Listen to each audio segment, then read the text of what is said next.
अस्सलाम वालेकुम, मैं हूं जावेद फारूकी और आप देख रहे हैं हॉटस्पॉट न्यूज़। नाज़रीन, वज़ीर-ए-आज़म ने 3.5 साल कारकर्दगी पर वफाकी वज़रा में, अपनी काबीना के अरकान में या अपनी टीम जिसे कह लें कि कहते थे कि मेरे पास टीम है पूरी जो मुल्क की काया पलट देगी, उस टीम में जो उनकी 55 रुकनी बड़ी जहाज़ी टीम है उसमें से 10 अरकान को पास कर दिया है। उन्हें तमगे दे दिए हैं, उन्हें इनामात दे दिए हैं, सनदें दे दी हैं और खिलतें दे दी हैं कि ये मेरे जो है ये रोशन सितारे हैं, इन्होंने बहुत काम किया है 3.5 साल में। और बाकी 55 में से 45 लोग जो हैं उन्हें किसी किस्म का कोई रिवार्ड नहीं दिया गया, उनका कोई जिक्र नहीं हुआ और उनके बारे में ये जब से ये अवार्ड्स सेरेमनी हुई है तब से ये मजाक बना हुआ है, ये एक हंगामा बना हुआ है कि ये मतलब ये है कि क्या बाकी 45 लोगों को उन्होंने फेल कर दिया है। उन्होंने कहा है कि इनकी कोई परफॉर्मेंस नहीं है। और जब ये 10 वुज़रा, 10 टीम मेंबर्स अगर उनके ऊपर नज़र दौड़ाएं, एक एक मिनिस्ट्री की कारकर्दगी का जायज़ा लें और एक एक मिनिस्टर का जो है वो आप उसकी जो महकमे की कारकर्दगी है उसका ऑपरेशन करें तो ये पता चलता है कि ये तो अजीबोगरीब किस्म के अवार्ड बांटे गए हैं। सबसे पहला सवाल तो ये है कि ये अवार्ड बांटने की ज़रूरत पेश क्यों आई, ये सनद देने की ज़रूरत पेश क्यों आई, ये किसका आइडिया था और ये क्या पूरे का पूरा ये कंसेप्ट है क्या, आखिर इसके अंदर क्या क्राइटेरियन क्या रखा गया है कि किस तरह से किस महकमे की कारकर्दगी को जांचा जाएगा। क्या ये कारकर्दगी जांचने के लिए कोई महकमा बना कि जो इन महकमों की कारकर्दगी जांचे, या फिर कोई किसी एजेंसी से कोई थर्ड पार्टी कोई एवेल्यूशन करवाई गई हो। ऐसा भी कोई चीज़ सामने नहीं आई, ना ही बयान की गई है, ना ही बताई गई है कि किसने एवेल्यूएट किए ये जो 10 अनमोल जो थे इनके हीरे, कि ये लोग हैं जिन्होंने आपकी हुकूमत को ज़मीन से उठाकर आसमान की बुलंदियों तक ले गई और मुल्क की तकदीर जो थी, जो डूबा हुआ मुल्क था, उसे उठाकर तरक्की याफ्ता तरीन मुल्कों में ले गए।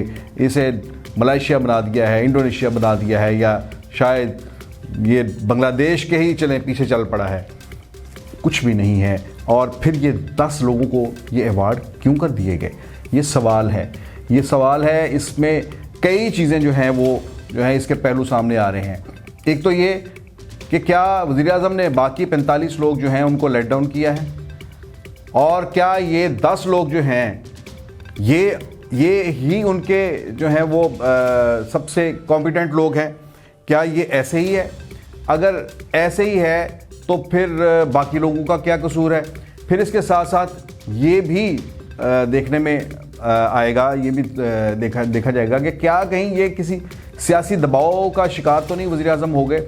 उस सियासी दबाव में आकर जो आजकल अपोजिशन ने सियासी दबाव डाला हुआ है अदम एतमाद का, क्या उसका शिकार तो नहीं हो गए?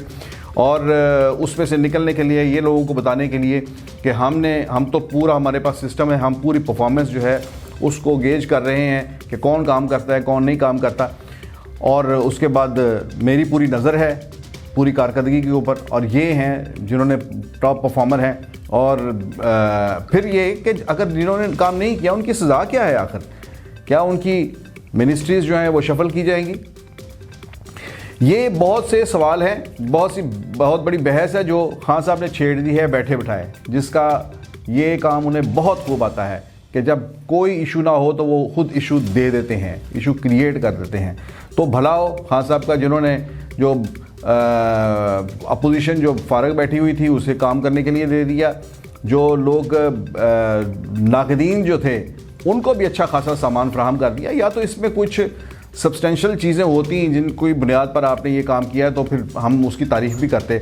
ये 10 लोगों का अगर जायज़ा लें तो उसमें मेरा ख्याल है कि 1-2 लोग हैं जिनके बारे में ये कहा जा सकता है कि उनकी कारकर्दगी चलें, सामने फिगर्स बता रहे हैं कि उनकी कारकर्दगी अच्छी है। मसलन मैं ये समझता हूँ कि रज़ाक दाऊद, उनको जो रिवार्ड दिया गया वो बेहतर है कि उन्होंने ट्रेड के हवाले से एक कुछ ना कुछ काम किया है जिसकी वजह से पाकिस्तान की ट्रेड जो है, पाकिस्तान की एक्सपोर्ट्स जो हैं वो बढ़ी हैं और जो वो इकानमी के अंदर कुछ कंट्रीब्यूट किया है।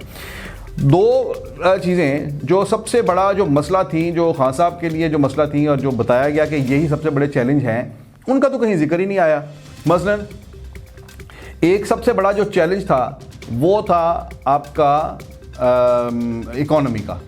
इकोनॉमी के लिए खान साहब ये क्रेडिट ले रहे हैं कि बदतरीन इकोनॉमी थी और उसको अपने पांव पर खड़ा करने के लिए मुश्किल तरीन फैसले किए हैं, और उन मुश्किल तरीन फैसलों की वजह से आज इकोनॉमी जो है वो अपने ट्रैक पर है और बहुत बेहतर जो है वो इकोनॉमिक इंडिकेटर्स हैं, दुनिया इनको तस्लीम कर रही है। तो जिन लोगों ने इकोनॉमिक इंडिकेटर्स बेहतर किए हैं उन्हें क्या दिया है आपने? शौकत तरीन का नाम कहीं नज़र नहीं आया। इससे पहले हफीज़ पाशा का ही नाम ले लेते जिसने सारी गालियां खा ली, और जितने जो टफ रिफॉर्म्स जो थी जिसने की, आप उसका नाम ही ले लेते।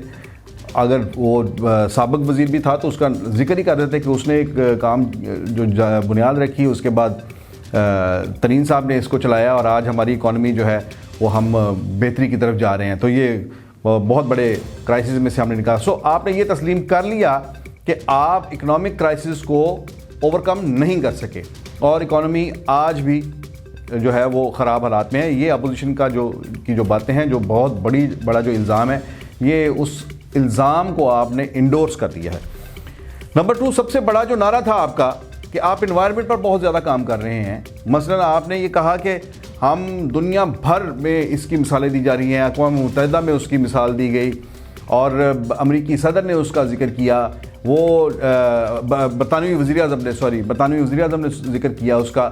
वो क्या था? अमरीकी सदर तो आपका जिक्र ही नहीं करता, बरतानवी वज़ीर आज़म ने आपका जिक्र किया, वो भी ख़ास प्रेशर में किया था कि पाकिस्तान ने इन्वायरमेंट के लिए बहुत काम किया है और आपका ख़ुद एक बहुत बड़ा ये प्रोजेक्ट था जिसको आप लेकर चलते रहे। उसमें आपने पॉलिटिकली जो है वो भी चीज़ें अपने पॉलिटिकल माइलेज हासिल करने के लिए, वो था billion tree tsunami. Billion tree project जो है उसमें जिन साहब ने काम किया, अमीन असलम ने, वो 1 अरब दरख्त बकौल आपके, वो बंदा जो है वो बेहाल हो गया दरख्त लगा के। 1 अरब दरख्त बकौल आपके उसने लगा दिया और आपने यार उसे एक इतनी सा पर्चा, शाबाशी का सनद, डिग्री, वो उसकी खिलत वो भी नहीं दे सके आप। अच्छा, आगे आए जिन लोगों को अवार्ड दिए हैं उनमें मुराद सईद मवासलात के वज़ीर हैं। मवासलात की वजारत वो है जो बराह रास्त पाकिस्तान का सबसे बड़ा एक ऐसा शोबा जो न सिर्फ मुल्क की इकोनॉमी के साथ, मुल्क के अंदर मवासलात के शोबे के साथ, बल्कि आपकी फॉरेन पॉलिसी के साथ भी सीपैक की शक्ल में जुड़ा हुआ है। तो सीपैक पर तो सबसे ज़्यादा सवाल उठे हैं कि इस हुकूमत ने सीपैक को जो है वो ठप कर दिया है, लपेट दिया है और इनकी वजह से चाइना के साथ ताल्लुकात ख़राब हो गए हैं।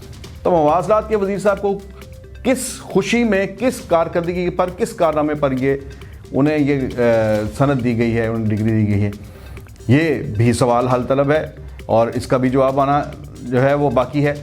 इसके अलावा बाकी जितने भी जो हैं वो दिए गए हैं उसमें फ़ख्र इमाम, उन्हें फ़ख्र इमाम साहब को दिया गया कि जनाब ये बेहतरीन मिनिस्ट्री है। क्या बेहतरीन मिनिस्ट्री है?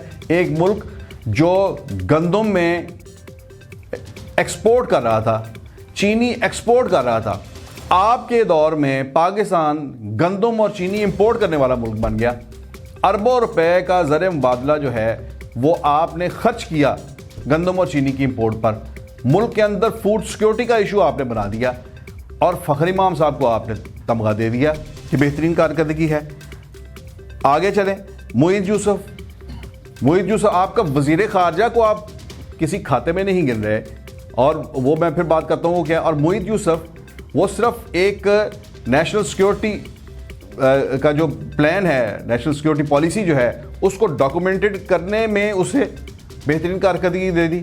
वो क्या है नेशनल सिक्योरिटी डॉक्यूमेंट जो आपने बनाया है? वो सारी की सारी वो मुआशरती उलूम है जो हम शुरू से पढ़ते आ रहे हैं कि ये पाकिस्तान है, ये इसके इतने हमसाए हैं, इनके साथ बहुत अच्छे सलूक होना चाहिए, ये होना चाहिए, वो होना चाहिए, पाकिस्तान अच्छे बच्चों की तरह रहना चाहिए। उसके अंदर क्या है, क्या नेशनल सिक्योरिटी जो पेपर जो तैयार किया है उसके अंदर क्या रिकमेंड क्या किया है आपने कि ये आपकी पॉलिसीज़ थी जो पहले अच्छी नहीं थी, जिनकी वजह से पाकिस्तान की फॉरेन पॉलिसी के अंदर मुश्किलात आ रही हैं। मैंने तो उसे सरसरी देखा, मुझे तो उसके अंदर कोई ऐसी चीज़ नज़र नहीं आई जिसमें मुईद यूसुफ ने कोई बहुत ही अफलातून वाला कोई फार्मूला दिया हो जिसके ज़रिए पाकिस्तान के जो फॉरेन पॉलिसी के इश्यूज़ हैं वो हल हो रहे हों। ऐसा भी कुछ नहीं है और मोहित यूसुफ को जो है वो क्रेडिट दे दिया गया। लेकिन जो मेन प्लेयर है इस मिनिस्ट्री में, फॉरेन अफेयर्स में, जो वज़ीर ख़ारजा हैं, वो नज़र हो गए इस बात के। अव्वल तो वो भी किसी चीज़ के हकदार नहीं है। आज ना अमरीकी सदर आपका फ़ोन सुनता है, ना चीनी सदर आपसे मुलाकात करता है बराह रास्त। वीडियो कॉल पे आप चीन जाते हैं और वहाँ पर वीडियो कॉल पे मिलता है। और आप जो है आपका जो हमसाया मुल्क है भारत है, उसके साथ आपके ताल्लुकात वो कशीदा हैं, वो आपको बिल्कुल उसके अंदर कोई ब्रेक थ्रू नहीं मिल सका। तो फिर ये वज़ारत ख़ारजा तो पहले ही ठप है, लेकिन इसमें वज़ारत ख़ारजा और वज़ारत दफ़ा के दोनों वज़ीर जो हैं उनका तो खान साहब ने वैसे ही कड़ाका निकाल दिया। उन्होंने कह दिया कि ये तो किसी काम के नहीं है, उन्हें भी अवार्ड ही दिया गया क्योंकि ये दोनों हम वक्त इमरान खान साहब के मुतबादल के तौर पर अपने आप को शीशे में देखते रहते हैं और प्रेजेंट करते रहते हैं, मुल्क के अंदर भी और मुल्क के बाहर भी, आलमी बरादरी में भी। ये इस किस्म का ये जो सारे का सारा जो है ये किया है। अच्छा, फिर इसके अंदर एक और है कि जितने लोग हैं उसमें आपके अलाइज में से किसी बंदे को अवार्ड नहीं दिया गया, किसी बंदे की कारकर्दगी को नहीं सराहा गया।